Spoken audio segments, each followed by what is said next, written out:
일단 전세제도의 가장 큰 문제는 전세 대출입니다. 전세 대출 때문에 전세금이 계속 올라가는 거죠. 전세 대출을 없애든가 정 안 되면 반 정도만 빌려주던가 해야지 나라에서 전세에 보증을 서준다는 것부터가 문제입니다. 싸게 새 아파트를 살고 있긴 하지만 결국 이건 불안감으로 다가옵니다. 매달 통장에서 빠져나가는 월세는 부담스럽고 그렇다고 전세를 택하면 늘 오르는 전세금 때문에 고민하게 되죠. 이런 상황은 누구나 겪어봤거나 언젠가는 겪게 될 아주 현실적인 문제입니다. 이번 영상을 통해 전세를 살다 보면 비로소 깨닫게 되는 집값이 오르는 이유와 그래서 우리가 해야 할 일에 대해서 말씀드렸으니 이번 이야기도 한번 잘 들어보시면 좋겠습니다. 우리나라는 태생적으로 집값이 오를 수밖에 없는 구조적 문제를 가지고 있습니다. 전세 대출이 늘어나면 전세금이 오르고 전세 시세가 오르면 매매 가격까지 영향을 받게 되기 때문입니다. 이쯤 되면 도대체 어디서부터 잘못된 걸까라는 의문이 생기기 마련입니다. 최근에 위례 신도시 임장을 다녀온 경험을 예로 들어볼까요? 위례는 송파, 하남, 성남에 걸쳐있는 신도시로 신규 아파트가 대거 공급되면서 전세 물량이 쏟아졌습니다. 그 덕분에 한동안 저렴하게 전세를 구할 수 있었는데 대출이 쉬워지면서 점차 전세 가격이 상승했죠. 보통 신축 물량이 쏟아지는 곳에 새 아파트 전세가 저렴하고 저렴한 전세 가격에 대출까지 받을 수 있으니 많은 분들이 싼 가격에 새 아파트 찾으러 오십니다. 지금 이곳 위례 신도시도 그런 곳이죠.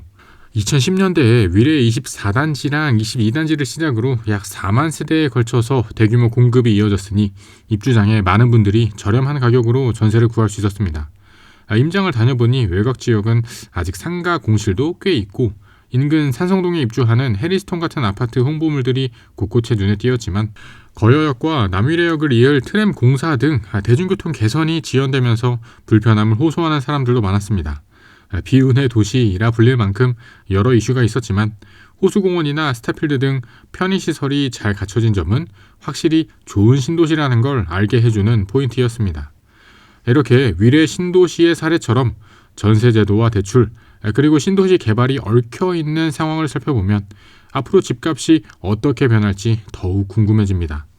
과연 전세를 계속 유지하는 것이 좋을지 아니면 내 집 마련을 서둘러야 할지 많은 분들께서 고민을 가지고 계십니다.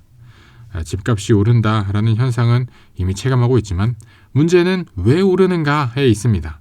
가장 큰 원인은 전세대출을 손쉽게 받을 수 있는 구조가 시장의 수요를 부추기고 그 결과 전세금 상승이 곧 매매가 상승으로 이어지는 악순환이 발생한다는 점입니다.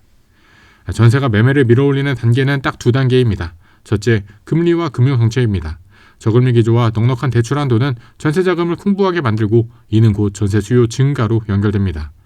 둘째, 정부의 전세 자금 보증 지원 역시 전세 시장을 공고히 만들고 있습니다. 전세를 쉽게 얻을 수 있다 보니 전세 가격 인상분을 부담하더라도 여전히 수요가 몰리는 구조입니다. 위례 신도시 사례가 이를 잘 보여줍니다.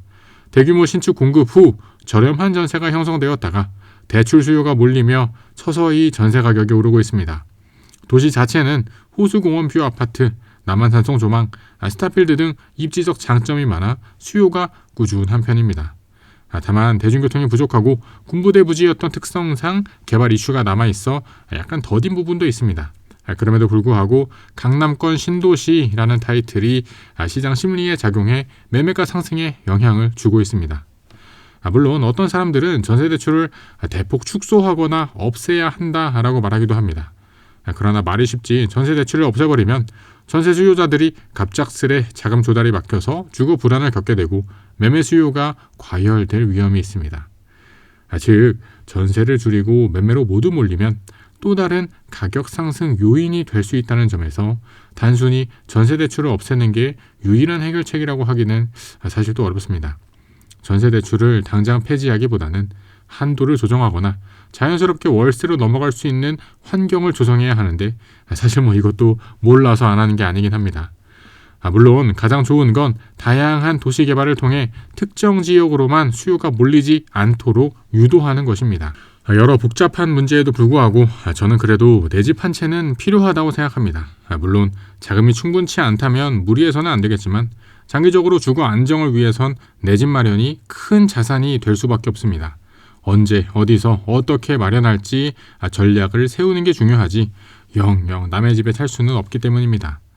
오늘 영상에서는 전세 대출이 집값에 미치는 영향, 그리고 위례 신도시 사례를 통해 집값 상승의 요인을 살펴보았습니다. 내 집 마련 여부를 고민하시는 분들께 조금이나마 도움이 되셨길 바랍니다. 긴 영상 시청해주셔서 감사드립니다. 영상이 마음에 드셨다면 채널 구독과 영상 좋아요까지 부탁드립니다. 그럼 저는 다음에 또 새로운 부동산 이야기로 찾아뵙겠습니다. 감사합니다.